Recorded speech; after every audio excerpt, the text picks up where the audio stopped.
сұрақ мазалап тұр. Мынау біздің журналистка бар ғой, Жансая Өркенбаева. Сол нақты сұрақ қойып жатыр да, мынау Тимур Сүлейменовке, мынау төрағасына, Нацбанктың төрағасына. Мынау қазір бағалар өсіп жатыр, өспей үшін сендер конкретно не істеп жатсыңдар десе, сұрақтан қашқаны ма, әлде солай үйрете ме, мынау депутат болсын, министрлер болсын, кім болсын, конкретно нақты қойылған сұраққа ешқашан жауап бермейді. Айналдырып алып кетеді да, каша қылып тастайды да, лақтыра салады. Сосын адамдар түсінбейді, не деді деп комментарийлерін оқысаң, бәрі айтады, мынау не деп жатыр дейді. Совсем басқа жаққа кетті ғой дейді да, ағаштың арасына қуып. Сол нақты сұрақ қойып жатса, мінекей, сендер мынандай кризисный моментте бағалар өспей үшін не істеп жатсыңдар дейді.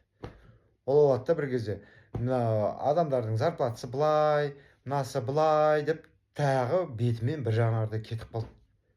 Мен байқаймын, мынау бізде министрлерге, депутаттар қойсын сұрақты, керісінше депутаттарға қойсын журналистер сұрақты, бәрі қойылған нақты сұраққа жауап бермейді. Иә, жоқ деген жоқ, бұлай айналдырады да, бір жақтан алып әкеледі да, бүйтіп тыға салады бірдемені. Өздері білмейді ғой деймін. Әлде сондай институт бар ма, айтыңдаршы? Депутат болу үшін, министр болу үшін құлаққа жақсы ілуге болады деген нәрсе. Ілетін институт бар ма сондай? Әлде сендер шынында да методичка жазып бере ме? Мұндай сұрақтарға бүйтіп айтасыңдар, келсе де, келмесе де деп. Ол сұрақтың несі, жауабы. Келсе де, келмесе де, бүгін осыны айтыңдар деп. Сендер қалай деп ойлайсыңдар, оқырмандарым? Дұрыс па сол, дұрыс емес пе?